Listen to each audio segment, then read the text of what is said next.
Brieuc, c'est ton premier long métrage.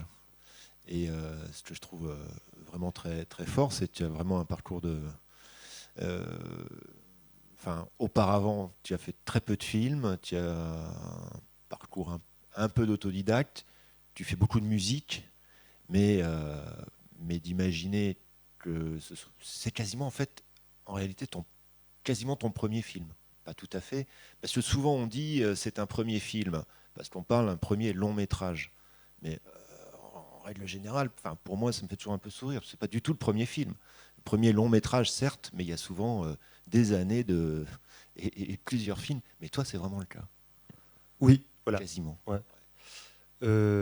Oui, c'est le premier long métrage et effectivement, j'ai pas fait de court métrage, mais j'avais fait des films avec des amis d'enfance, avec des petites caméras DV, mais en essayant de faire ça le plus professionnellement possible. Mais effectivement, c'est pas du tout la même chose que l'exercice d'un long métrage avec tout ce que ça engage pour le tournage et même autour avec la production et tout ça. Alors, ce scénario, tu dis que que tu l'as écrit plusieurs fois et qu'il y a eu un instant décisif, c'est la rencontre avec ton comédien Clément Roussier. Est-ce que tu peux nous expliquer un petit peu ça? Oui, voilà. Alors en fait, j'ai vraiment écrit le film donc pour Clément Roussier, qui joue Basile dans le film. Et donc c'est vraiment une fiction hein, à 100%, mais c'est inspiré de ma vie et c'est peut-être un sujet qui était un peu difficile à imaginer enfin, pour moi pour un premier film. Mais c'est quand j'ai rencontré Clément que vraiment je me suis dit que j'avais trouvé Basile en fait, que j'avais la possibilité de traiter ce sujet qui pouvait me paraître peut-être un peu difficile et trop proche de moi pour un premier film avec la justesse nécessaire. Quoi. Voilà. Clément Roussier, donc on l'a vu notamment dans une série qui s'appelle Ainsi soit-il. Il a tourné un petit peu pour le cinéma, pour la télévision. Mais alors, toi, qu'est-ce qui t'a marqué chez lui pour te dire c'est lui mon personnage et c'est pour lui que j'écris? Bah, déjà, moi je ne l'avais jamais vu. J'avais pas vu la série Ainsi soit-il et je l'ai toujours pas vu en fait. Parce que en fait, ce qui m'intéressait, c'était vraiment d'avoir une tête neuve sur qui j'allais pouvoir projeter tous mes fantasmes.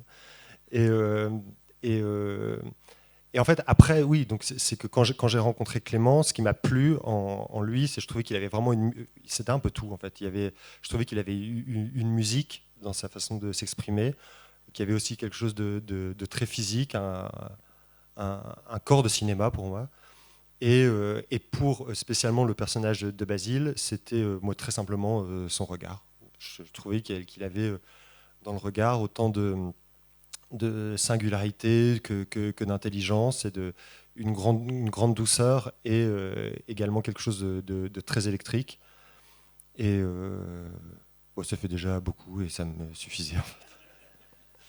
Et vous avez écrit ensemble un Et petit donc, peu? alors, en fait, oui, j'avais jamais vu Clément jouer quand j'ai écrit le film pour lui. Mais par contre, je l'avais déjà lu, puisque je savais que donc Clément a écrit un roman et également scénariste, enfin, essentiellement co-scénariste. Et il a co-scénarisé plusieurs longs métrages. Et donc, quand le travail d'écriture était assez avancé et qu'il fallait un peu avoir des regards extérieurs. Ça s'est fait. En fait, Clément, j'ai écrit le film pour lui et après on s'est vraiment rencontrés et on est devenus très proches. Donc ça s'est fait assez naturellement qu'il travaille avec moi sur les dernières versions du scénario. Et c'est vrai que dès le démarrage du film, la caméra est sur lui, ça commence avec lui.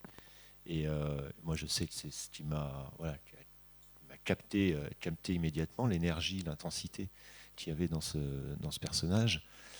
Et du coup, comment vous avez travaillé ensuite ce personnage. Parce que voilà, il part dans de grands discours, ça c'est Basile, et du coup tout ça est effectivement écrit très précisément. Quelle est la marge éventuellement dédiée aux comédiens pour je sais pas, est-ce qu'il improvise un peu, enfin parce que c'est tellement incandescent qu'on aimerait savoir comment vous avez travaillé ensemble. Déjà, en fait, on a énormément parlé du film avant. En fait, c'est très long de monter un premier long métrage.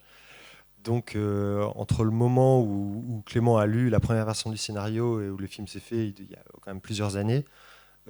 Et comme pendant cette période, on est devenus vraiment inséparables, on en parlait quand même beaucoup. Donc, il y a eu cette quand même, ça n'a jamais vraiment été un travail en fait. C'est qu'on s'est rencontrés dans la vie et ça a forcément, il y a un truc qui a infusé quoi. Et alors que pour ce qui est du texte, vraiment des dialogues, là où on a discuté avec Clément, on parlait de l'histoire. Vraiment, quand j'ai réécrit, on parlait vraiment des scènes, quoi, de ce qui allait se passer dans l'histoire. Mais par exemple, Clément n'a jamais écrit de dialogue et donc pour les dialogues, c'était avec lui comme avec tous les autres comédiens, et en fait comme avec tous les gens qui ont travaillé sur le film. Et je sais que moi j'aime beaucoup recueillir les avis des autres. Et donc les comédiens étaient assez libres. Après, le scénario était, enfin je répète ce qu'on m'a dit, hein, parce que je ne suis pas un expert du scénario, on m'a dit qu'il était très littéraire. Et je sais que pour moi, c'était très important. L'objet scénario, c'est toujours un peu étrange, un scénario, parce qu'on sait que c'est un scénario, ce n'est rien. Si ça ne devient pas un film, on ne sait pas vraiment. C'est quand même dans un entre-deux. Les scénarios ne sont pas édités, sauf si les gens qui achètent des scénarios pour les lire, c'est qu'ils ont généralement adoré le film qu'ils ont envie de relire. Et, et, euh, et donc oui, pour moi, l'objet scénario est très important. Donc vraiment, je sais qu'à l'écriture, c'est chaque mot, chaque virgule est très important. Donc le scénario était très écrit, mais après ça, moi j'aime bien le lâcher, quoi. Donc il y a pas énormément d'impro. C'est pas un film d'impro du tout. Mais effectivement, chacun a pu faire un peu ce qu'il voulait des dialogues. Par exemple, ce qui est l'inverse de l'impro, il y a eu une scène il y a une anecdote assez amusante, c'est pour le personnage du mec qui raconte l'histoire du roitelet dans le bar, qui est joué par Corentin Fila. En fait, on n'arrivait pas à trouver quelqu'un qui arrivait à bien. En fait, on a fait le casting dans le Nord, à Lille, et on a vu énormément de gens, de mecs pour raconter cette histoire, et c'était jamais, voilà, ça marchait jamais, parce que pour le coup, il fallait que ce soit au couteau, quoi. Et donc je m'étais dit qu'on allait l'enlever, quoi, qu'on n'allait pas la faire. Et il y avait ce comédien que j'adore, Corentin Fila. Je ne sais pas si vous l'avez déjà vu, mais je vous conseille de voir des films avec lui. Bon, moi, je le trouve vraiment génial. Et j'ai dit à mes producteurs, mais on ne pourrait pas lui proposer, même si c'est qu'une scénette comme ça. Et mes producteurs m'ont dit, bon, il ne fera jamais ça. Et je lui ai juste écrit une lettre. Et il m'a rappelé, il m'a dit, bah, j'ai lu ta lettre, j'ai même pas lu le scénario, mais je le fais. Et donc il est venu, et franchement, je sais que j'ai adoré tous mes comédiens, mais j'avais jamais vu ça. Il a fait le truc. J'ai pas osé lui demander qu'on fasse des répètes, alors que ça avait été pas du tout concluant avec tout le monde, donc il y avait quand même un certain stress. Et on arrivait dans le décor, et il l'a fait, je sais plus, 7 fois, mais au mot près. Enfin, c'était vraiment extrêmement impressionnant. Et donc ça, c'est vrai que c'est assez jouissif de voir autant de voir les comédiens qui s'emparent du texte et qui en font un peu voilà ce qu'ils veulent, c'est dans le respect du scénario, que de voir un comédien en fait, c'est marrant parce que c'est pas du tout ce que j'attendais, et c'était finalement exactement ce que j'avais écrit, et donc c'est génial, quoi. Et comme tu le disais, tu as tourné dans ta ville. Exactement. Et ça, c'était important pour toi? Donc Roubaix, c'est en fait, non seulement j'ai tourné dans ma ville, mais vraiment dans les quartiers dans lesquels j'ai grandi. Après, comme c'était en période de Covid, il y a des décors qui ont sauté, et donc on a dû trouver des décors de dernière minute un peu plus loin, dans des villes aux alentours. Mais en général, c'était vraiment au-delà de ma ville, dans le quartier dans lequel j'ai grandi, quoi. Les quartiers post-industriels de Roubaix. Et donc oui, c'est important pour moi parce que je trouve cette ville magnifique et elle n'a pas forcément très bonne réputation et j'avais envie d'en montrer la beauté. Alors, on a un micro ici, donc n'hésitez pas. Bonjour, moi j'ai une question très très anecdotique. Vous avez parlé de scénario et d'un scénario littéraire et je voulais savoir si la scène avec les canards et l'interrogation du petit garçon était un hommage à Sallinger, l'attrape-cœur. Évidemment. Ok, Oui. merci. Et c'est la première fois que j'ai rencontré Clément, on a discuté de l'attrape-cœur. Donc voilà. Bon, bravo pour ce film, hein, qui Merci. traite de la chimie, de la schizophrénie. Monsieur Sauvage, le médecin, bon, est-ce que vous le considérez comme quelqu'un sauvage? Je sais pas, rien de s'appeler Sauvage pour un médecin. En fait, c'est le nom de ma mère. D'accord, c'était pas voulu. Alors, je voulais savoir, qu'est-ce que vous voulez, le message passer? C'est se passer des médicaments lorsqu'on est schizophrène, alors que les médicaments permettent de s'intégrer dans la vie courante, ne pas les prendre pour se retrouver en HP. Je veux dire, quel est le message là? Alors en fait, le message, j'espère qu'il y en a plusieurs, mais sur ce point-là, c'est que donc, les schizophrènes arrêtent tous, ou en tout cas dans leur grande majorité, c'est-à-dire plus de 98% des schizophrènes arrêtent leur traitement la première fois qu'ils le prennent. Donc on a essayé de comprendre pourquoi ces schizophrènes arrêtent de prendre leur traitement.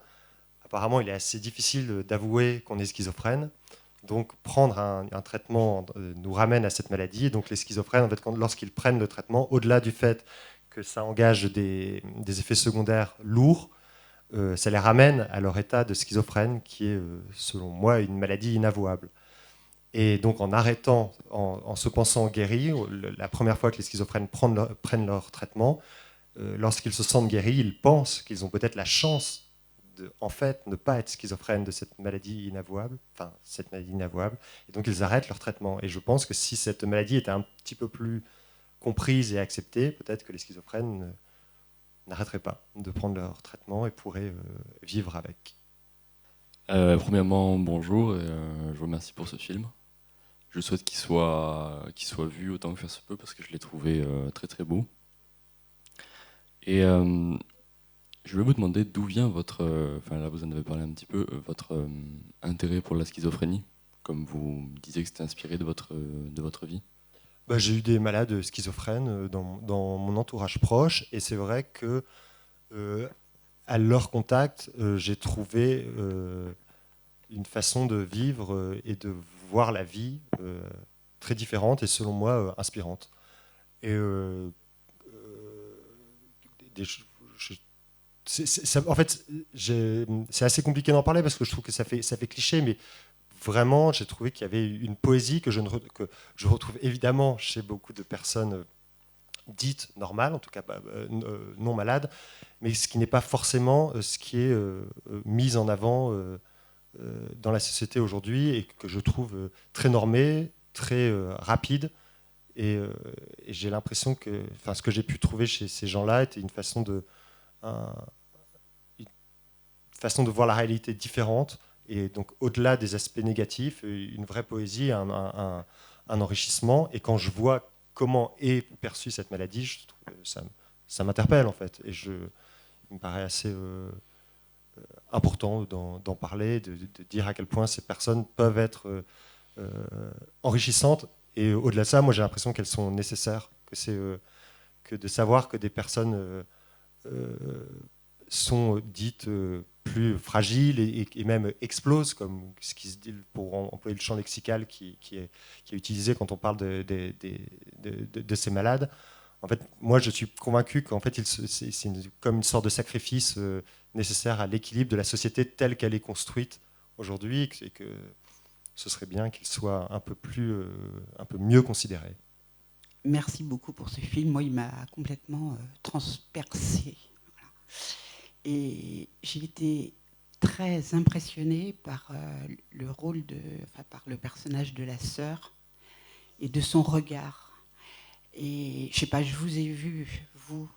Enfin, en tout cas, moi, je me suis sentie un peu comme cette sœur, parce que c'est la souffrance qu'elle exprime dans son regard, et puis son amour et tout ça, évidemment.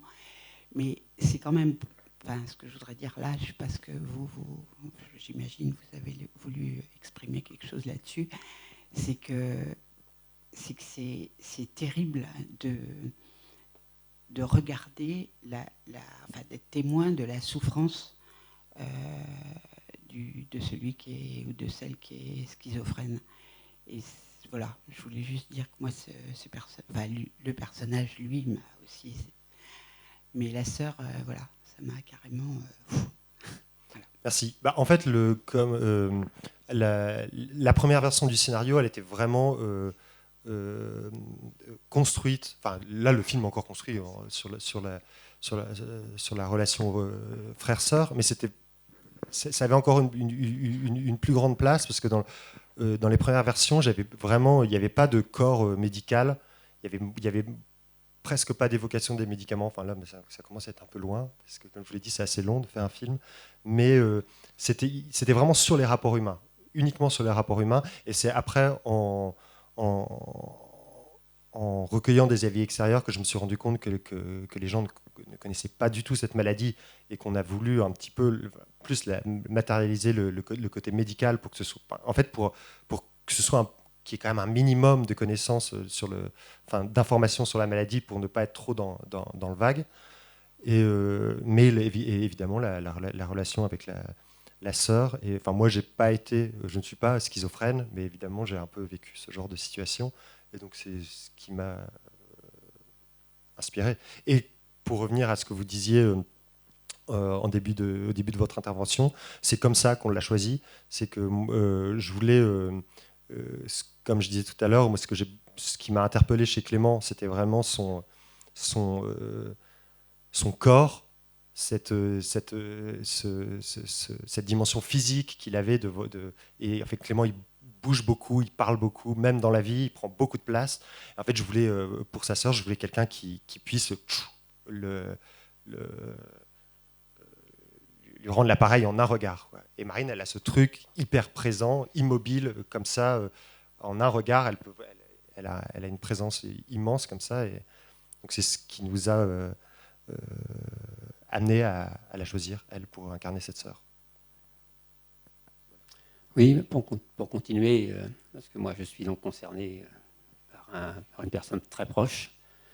Et donc c'est intéressant le film, ce qui montre bien la réalité, en particulier sur la sœur, parce qu'actuellement les accompagnants ou les proches font des formations sur l'attitude à prendre.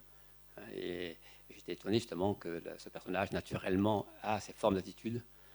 C'est toute une réflexion comment on est dans la relation avec un schizophrène quand il a pris ses médicaments, quand il essaie de prendre pouvoir sur l'autre. Et donc c'est très très fort. Je dis voilà, là, je me posais la question si vous aviez vraiment connu beaucoup de choses là-dessus, parce que c'est vraiment une justesse. Moi, je suis très proche de ça, et surtout sur plein de détails. Sur par exemple aussi les gens qui se remettent au travail et qui même des fois, même s'ils ont les médicaments, parce qu'ils ont un stress énorme du travail, recommencent à disjoncter. Et c'est toujours la peur que les gens qui vivent avec comme ça, schizophrène, ont toujours la peur que ça retombe. Ça repart. Et on sent cette peur aussi dans cette sœur, de dire quand est-ce que ça va s'arrêter. Et ça peut s'arrêter jamais, et ça peut toujours recommencer une crise. Soit parce qu'on n'a plus les médicaments, ou soit parce qu'on se trouve dans une situation de stress intense dans sa vie. Donc je le trouve très très juste, et c'est vraiment... Voilà, j'espère qu'il tournera beaucoup et qu'il y aura énormément de débats et que ça en aura un autre regard, en sachant que la souffrance des parents est terrible, parce que ces maladies n'ont pas été reconnues. Et le nombre de... Moi, j'ai des amis, ça a été reconnu le jour où leur enfant a mis le feu dans la maison. C'est une maladie qui n'est pas reconnue, et la société ne prend pas en charge, même s'il y a des progrès, mais ne prend pas en charge tout ce qui est avant. C'est-à-dire tant que la schizophrène n'a pas mis sa santé en danger, ou le danger de la santé de l'autre, il ne se passe rien. Oui, merci. En fait, évidemment, tous les cas de schizophrénie sont différents les uns les autres, mais effectivement, je pense qu'on retrouve y a des similarités, évidemment, et ça ne m'étonne pas que vous ayez retrouvé ça par rapport à ce que vous avez pu vivre vous-même. Surtout, en fait, c'est pour ça que j'avais vraiment voulu axer le film là-dessus, sur les relations que peuvent avoir, en fait, quel que soit le type de schizophrénie ou de maladie mentale. C'est vrai que le rapport à l'autre, et généralement dans la famille, et on retrouve les mêmes mécanismes, et c'est vrai que ces gens ne sont pas aidés et épaulés comme, selon moi, ils devraient être. Parce que finalement, là, la schizophrénie dont souffre Basile, comment toi tu la caractériserais? Alors, oui, alors il y a différents types de schizophrénie, et la schizophrénie dont souffre Basile, c'est la schizophrénie paranoïde, qui est la plus fréquente. D'où les visions, d'où les, alors, voilà, je pense, les hallucinations. C'est surtout, oui, c'est les hallucinations, un détachement avec le réel et une paranoïa quant à ce que les autres peuvent penser de soi. Moi, je vous remercie aussi. J'ai trouvé ça absolument fascinant. Enfin, ce qui m'a beaucoup troublée, c'est que je trouve que vous arrivez à montrer toutes les variations, c'est-à-dire toute la puissance créatrice, par exemple, au moment où il délire, et puis après, tous ces passages vers l'effondrement, en fait. Et j'ai trouvé que, voilà, ça passait très, très doucement d'une phase à l'autre, et qui montrait, voilà, enfin, peut-être tout ce côté un petit peu troublant. Voilà, enfin, je voulais vous remercier. Merci. Bonjour. Moi, je voudrais juste vous remercier de ne pas avoir tué le personnage, en fait.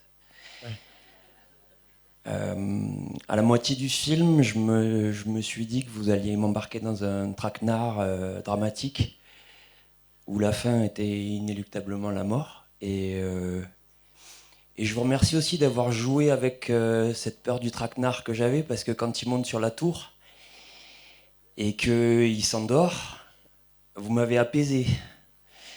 Vous m'avez rendu plus calme et je voulais pas qu'il meure. J'aime bien les morts à la fin des films, mais je me suis dit que le film serait plus beau s'il ne meurt pas. Voilà. Donc, vous pouvez me remercier. Merci. Bah, en fait, on a discuté ensemble il y a moins de... Là, juste avant, pendant le film, effectivement, oui là, c'était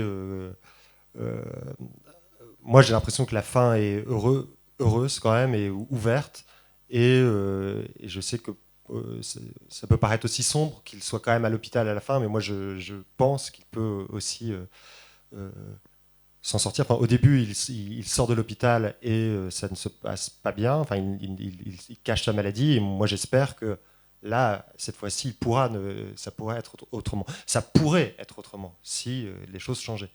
Et par contre, il était nécessaire de passer par quelque chose de douloureux pour comprendre ça, enfin, le chemin, quoi. Et donc, oui, c'est toute cette notion de jeu cinématographique avec l'attention, les sentiments. Et ça, en fait, c'est toujours dur, hein, c'est un équilibre de se demander est-ce que c'est trop artificiel ou non. Est-ce que là où je joue, c'est nécessaire. Et voilà, c'est ce qu'on a essayé de faire. Et en même temps, dans l'écriture du film, d'un bout à l'autre, il y a des moments très différents. Il y a ces moments où il est, notamment, je pense aux scènes de danse, qui sont inscrites dans un autre rythme, comme une échappée. Bon, on est toujours de son point de vue, mais c'est vrai qu'il y a l'histoire à raconter de sa maladie avec sa sœur, et puis il y a tous ces moments aussi un petit peu oui, je dirais d'échappée. C'est pas des moments de suspens, mais là il y a un équilibre à trouver dans cette justesse sur le personnage. En fait, moi, ce que je voulais, c'était trouver un équilibre entre réalisme et création poétique. Et ça s'est fait. Au début, moi, je voulais qu'il n'y ait pas de musique dans le film, du tout. Et finalement, je me suis dit, j'ai voulu essayer qu'il n'y ait pas de score, c'est-à-dire la musique qui est là, qui vient jalonner tout le film. Et je me suis dit, je voulais essayer qu'il n'y ait pas de musique dans les moments difficiles, c'est-à-dire pour ne pas appuyer ces moments-là, mais d'essayer de mettre des chansons qui ne sont pas composées, hein, qui sont des titres originaux pris dans des moments plus flamboyants, en fait. Et c'était pas ça le mot, mais flamboyant, ça marche aussi. Donc la musique et les costumes et le décor m'ont aidé à faire ça, en fait. Justement, là, comme on parle de la danse dans la rue, là, je me suis demandé s'il n'y avait pas un petit clin d'œil avec une référence avec Carax par rapport à Denis Lavant, parce que j'ai retrouvé un peu la même chorégraphie qu'il y a un peu dans la danse. Ouais. Et je me suis demandé s'il n'y avait pas un petit clin d'œil. Alors, évidemment. Après, c'était surtout, on s'est dit, si on fait ça, il faut que ce soit bien, parce que sinon, on ne gardera pas, puisqu'évidemment, avec cette référence. Et moi, je ne l'ai pas... En fait, après l'avoir écrit, je ne l'ai pas regardé, le mauvais sang, enfin, la séquence, on l'a faite. Et en fait, c'était une des dernières séquences qu'on a tournées, puisque c'était un petit tournage, hein, et c'était pas à l'écriture, c'était pas la plus importante, et on l'a pas travaillé. Ça a vraiment été improvisé. Et d'ailleurs, pour l'anecdote, Clément écoute autre chose que cette musique. Enfin, moi, je voulais que ce soit cette musique. Je lui ai fait écouter. Lui, il trouvait ça pas génial. Et donc lui, il écoute NTM en dansant.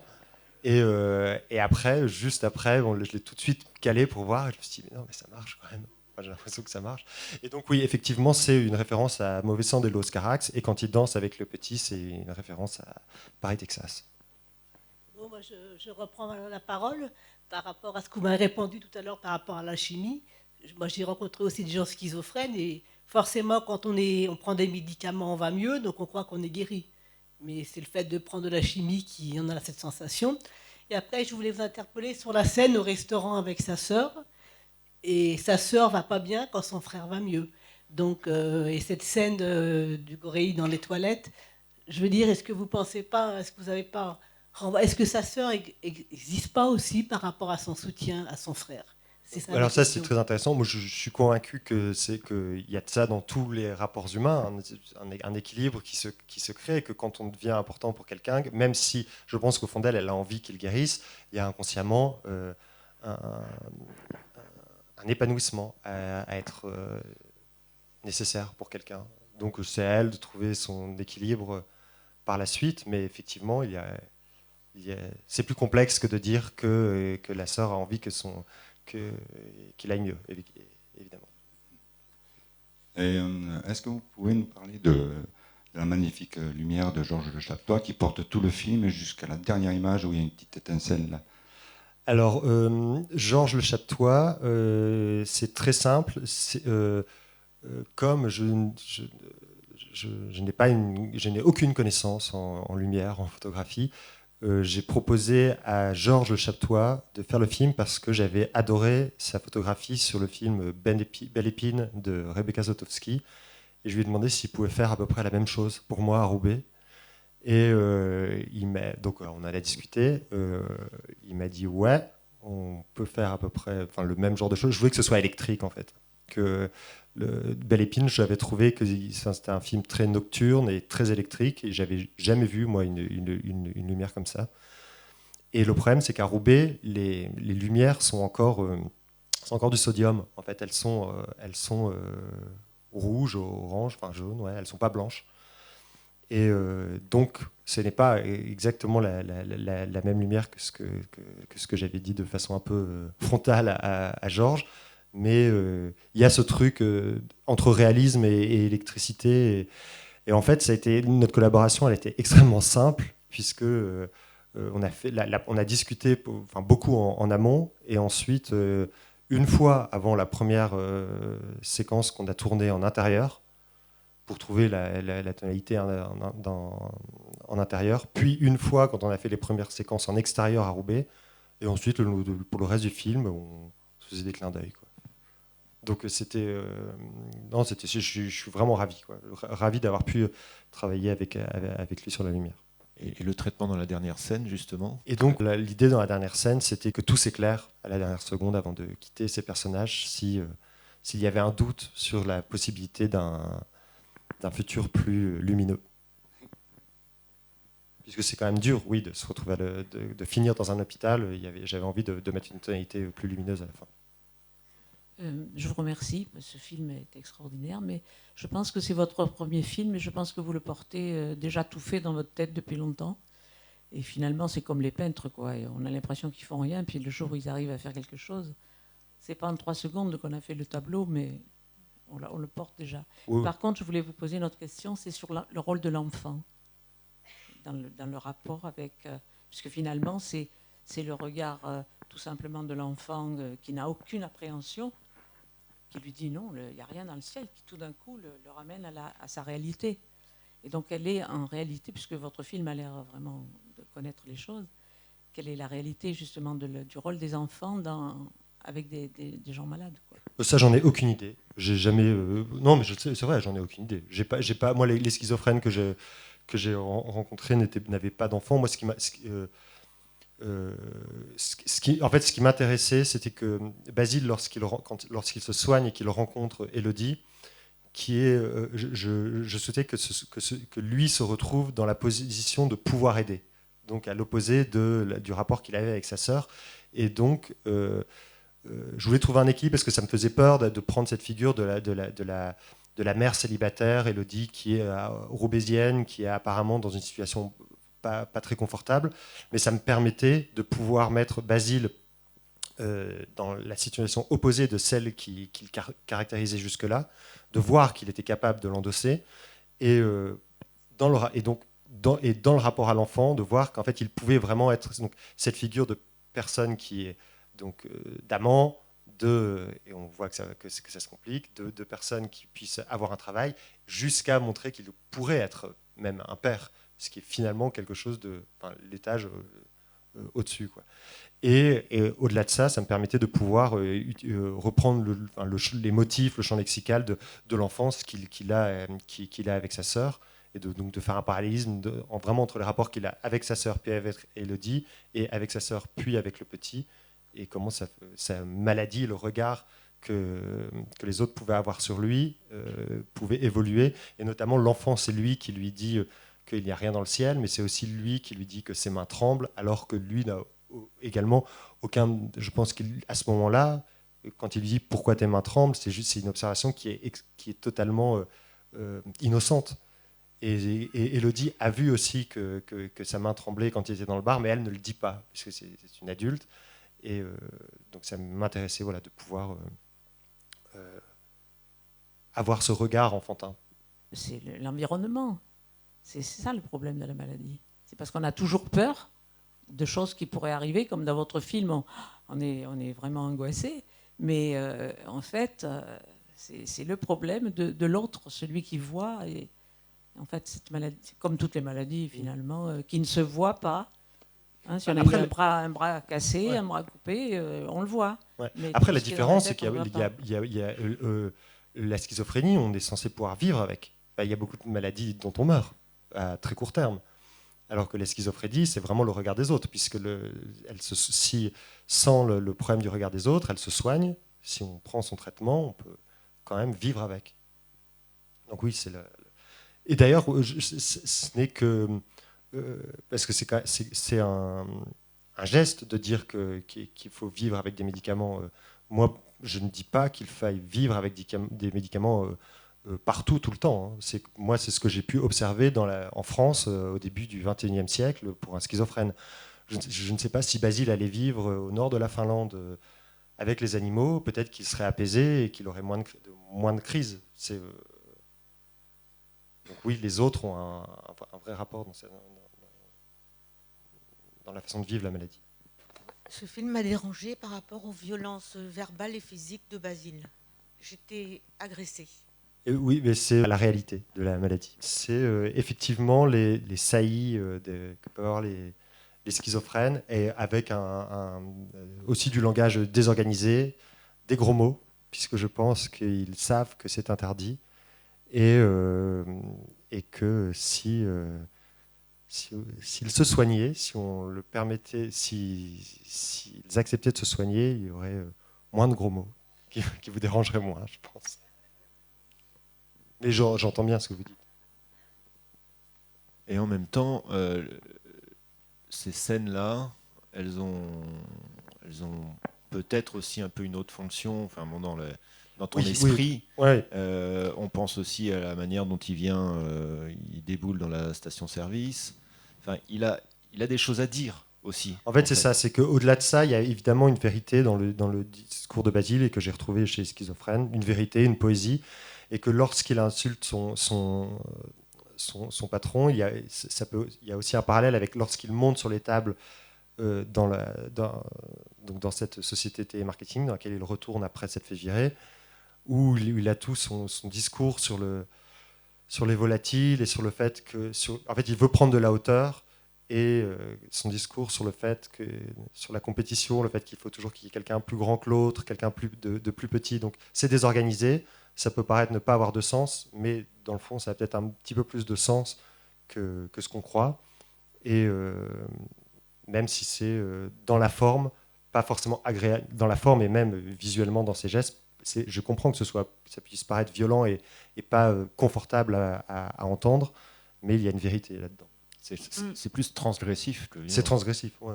Oui, je voulais juste dire un mot. Moi aussi, j'ai quelqu'un dans ma famille qui est atteint de cette maladie, et j'aime beaucoup ce film parce que aussi ça montre l'intelligence de ces personnes et la poésie et le fait qu'ils voient le monde un peu différemment.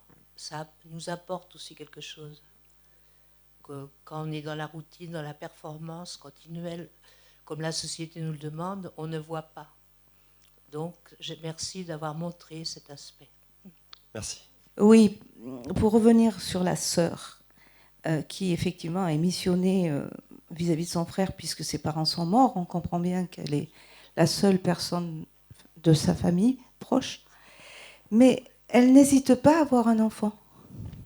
Et ça, je trouve que c'est vraiment un geste d'amour total et d'avoir complètement admis la maladie de son frère, et elle n'hésite pas à rester dans la vie puisqu'elle donne la vie. Et c'est vrai que la génétique, on ne sait pas trop ce que ça peut donner. Ouais. La schizophrénie est quand même un grand mystère. On sait soulager, mais on ne sait pas comment ça marche. Donc elle prend le risque de tout, et c'est un geste d'amour total. Ça, je vous avoue, on m'avait déjà posé la question. Enfin, on m'avait dit qu'apparemment la schizophrénie se transmet plus. Alors, je ne sais même plus, parce que aux garçons ou par les garçons, je n'en sais rien du tout. Mais c'est vrai que l'important pour moi est qu'elle continue à vivre. Oui. Est-ce que vous vous êtes interrogé sur ce qui est fait depuis déjà pas mal de temps d'ailleurs dans des hôpitaux en milieu ouvert? Alors il y a plusieurs, je crois il y en a plusieurs en France. Donc il y en a un en Lozère entre autres. Je me souviens plus. La Chênaie ou en Lozère, c'est. Mais ça date de ça a commencé pendant la Deuxième Guerre mondiale. Donc moi, je sais qu'un jour, je me suis retrouvé au bistrot je marchais, et donc ils circulent partout, etc. Et donc, avec un schizophrène qui s'est mis à discuter, à délirer, complètement. Ouais. Mais voilà. Alors après, je ne sais pas s'il y a un traitement chimique qui va avec ou pas. Et puis à quel niveau? Parce que le traitement met du temps à. Mais oui, en fait, d'ailleurs, Clément, qui joue dans le film, était à la Chênaie, donc à Blois. Donc là-bas, oui, c'est en milieu ouvert. Donc oui, on s'est intéressé un peu à tout ce qui se fait, hein. Même si, encore une fois, il n'y a pas de... Moi, je voulais vraiment rester... Le cœur du truc, c'était la relation... cette maladie dans la famille, en fait. Donc, c'est quand même hors l'hôpital. Le film traite de la partie hors l'hôpital, mais évidemment, on s'est intéressé à ce qui se fait, et au-delà de ça, en fait, Clément a été en hôpital pour préparer le film, pour mieux connaître cette maladie, et donc ça a enrichi nos discussions, naturellement. Oui. Ayant bénéficié ou subi une expérience psychiatrique, alors que j'avais 18 ans, je peux dire que toute ma vie, ce passage ne m'a jamais quitté, même si on a toujours l'impression d'être observé, alors que je suis devenu médecin, on a toujours l'impression qu'on est observé comme un malade mental. Et ce poids qui a détruit les rapports familiaux, quand même, par rapport à ma propre famille qui m'avait généré. Je voulais savoir si les personnes qui sont autour de vous, dans votre famille, qui vous ont déterminé à vous lancer dans cette expérience cinématographique, comment ont-ils perçu cette démarche? Comment vous les vivez maintenant que vous avez fait ce film? Parce que je voudrais bien savoir, pour ma propre personne, si je dois avouer à ma propre famille et à tous ceux qui sont autour de moi le drame que ça a été de la psychiatrie. Et c'était dans les années 60 que j'ai vécu tout ça. Et je voudrais que vous nous disiez ce que vous pensez de l'évolution de la psychiatrie depuis 60 jusqu'à maintenant. Est-ce que vous pensez qu'il y a eu un progrès au niveau de la schizophrénie, par exemple, et de toutes les maladies mentales, ou si vous pensez qu'on est toujours dans la même situation? Alors, la première question, donc les gens de mon entourage qui ont vu le film étaient très bienveillants. Je pense qu'ils ont compris, qu'ils savent que c'est avant tout un geste d'amour, enfin, je pense. Et quant à l'évolution de la psychiatrie, moi je ne suis pas un spécialiste, hein, donc moi j'ai l'impression qu'il y a au niveau des traitements qu'il y a effectivement un grand pas qui a été fait tout au long du XXe siècle, et que c'est plus aujourd'hui dans la façon, comme vous en parliez tout à l'heure, d'accompagner. En fait, c'est plus la façon dont ces maladies sont vues et sont perçues par les autres, et la façon d'accompagner les malades qui doit encore évoluer. Et d'ailleurs, moi là, j'ai fait ce film-là parce que ça me semblait nécessaire, mais on en parle beaucoup quand même. Enfin, en ce moment, il y a quand même beaucoup à faire pour pouvoir aujourd'hui parler facilement. Enfin, pour moi, c'est inavouable aujourd'hui de dire qu'on est schizophrène. Pour les autres maladies mentales, par exemple, moi je sais que ça m'a marqué en arrivant à Paris, où les gens ont beaucoup plus de facilité à dire qu'ils sont, parce que maintenant j'habite à Paris, qu'ils sont dépressifs. Enfin, la dépression, c'est presque une qualité, en fait. C'est presque un gage d'hypersensibilité. Alors que moi, d'où je viens, dans le Nord, c'est impossible d'avouer la moindre faiblesse, en fait. Et je pense qu'aujourd'hui, c'est plus simple d'avouer certaines faiblesses dans certains endroits, mais que c'est neuf, en fait.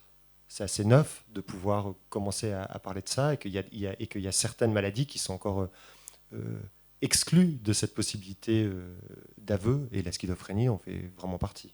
Oui, merci pour ce film que j'ai vraiment trouvé très très beau.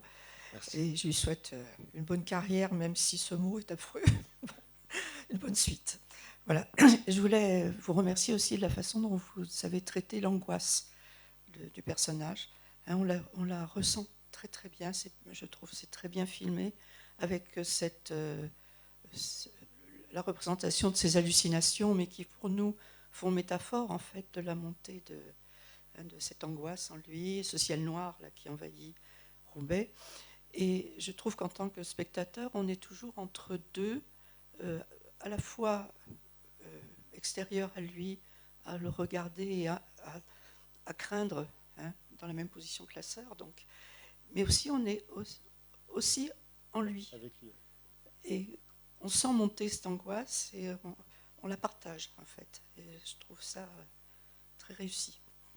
Merci. Bah, en fait, j'ai hésité en fait à montrer ces hallucinations, parce que j'avais peur que ce soit trop artificiel encore.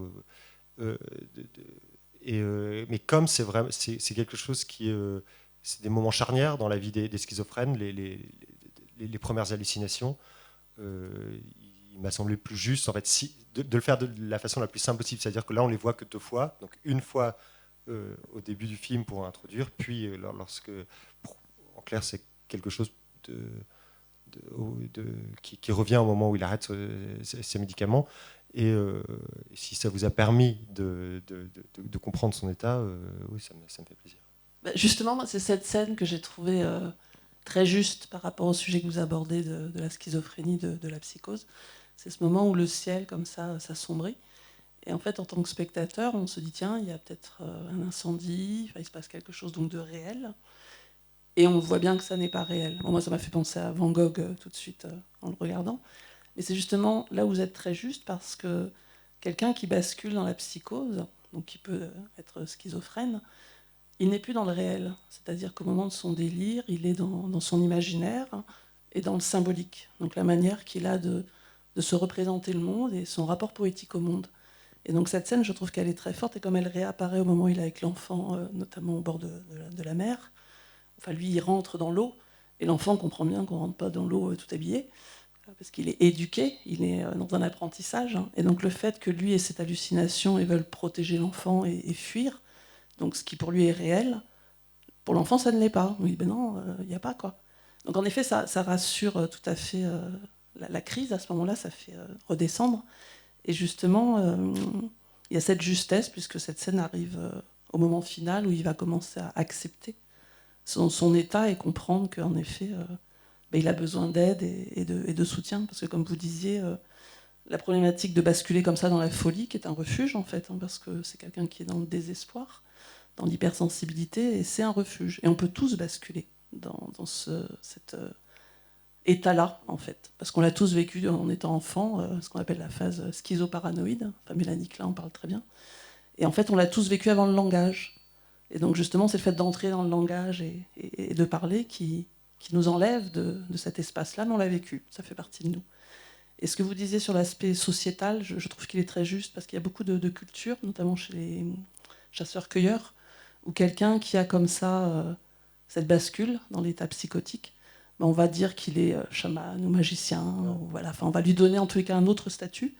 Maintenant, il y a quand même une mise en questionnement et en conscience du danger que ça peut représenter dans le passage à l'acte. C'est pour ça que souvent les personnes sont isolées dans ces peuples-là, voilà, où ils ont un sens complètement inné du rapport au sacré, puisqu'ils font le lien entre nature et culture. Et comme nous, on est coupé de ça, puisqu'on n'a plus ce lien, du coup, on vit une époque où ça devient un symptôme. Et il est important d'entendre qu'il y a de plus en plus de jeunes qui basculent dans l'état psychotique, notamment avec la prise de produits, parce que ça va en effet changer le fonctionnement du cerveau.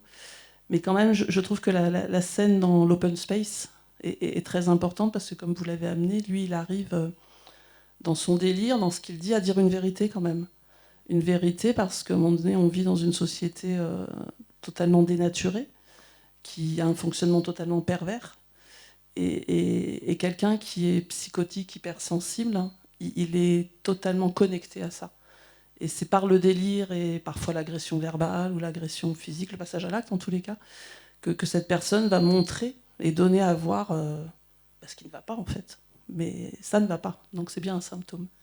Et juste pour finir, j'ai beaucoup aimé notamment la scène de ce bar où ce jeune homme raconte en fait une fable, voilà, un conte, plus un conte, et un mythe.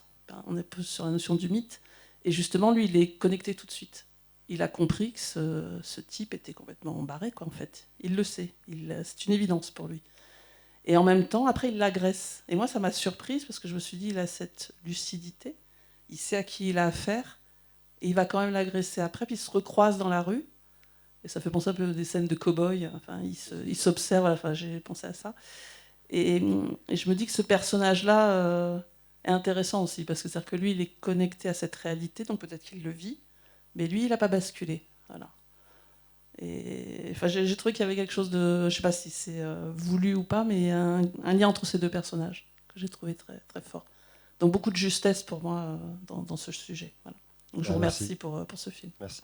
Et pour la déconnexion avec le réel dont vous parliez, pour le ciel au début, en fait c'est un peu le cas tout le temps. Quand, pourquoi il choisit de monter à une cheminée, enfin, c'est toujours, et le survêtement, c'est au-delà de la référence aux petites frappes qu'il a croisées, il y a une vraie science du déguisement chez les schizophrènes.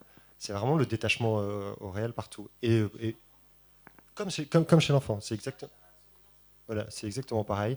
Et je vous rejoins évidemment sur l'ancrage de cette maladie dans notre société, puisque par exemple, je ne suis pas spécialiste des maladies mentales en Orient, mais en Orient, c'est beaucoup moins diabolisé, les troubles mentaux. Et juste pour finir sur cette scène, justement sur ce personnage dont vous venez de dire qu'il vous a surprise, est-ce que là-dessus tu as une réponse à apporter?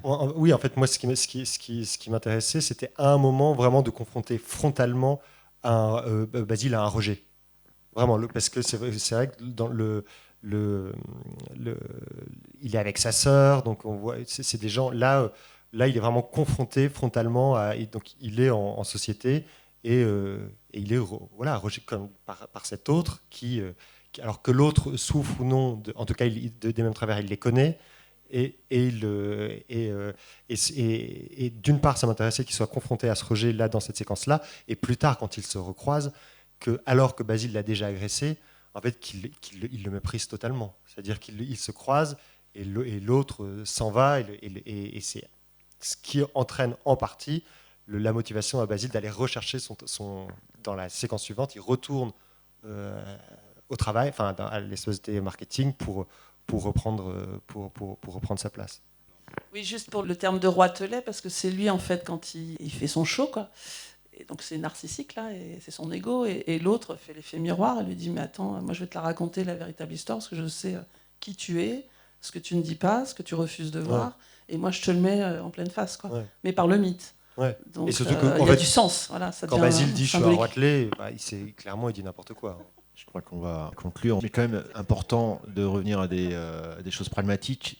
Le film, il sort à la fin du mois de septembre. Le 28 septembre. Le 28 septembre. Toi, c'est pareil, tu découvres tout ça? Oui. La distribution, la manière dont on aborde cet aspect-là. Je pense que voilà, on va se répéter, mais parlez-en du film. Bonne chance à ce film. Merci Brieux d'être venu nous le présenter. Merci pour l'invitation. Et merci à vous. Merci.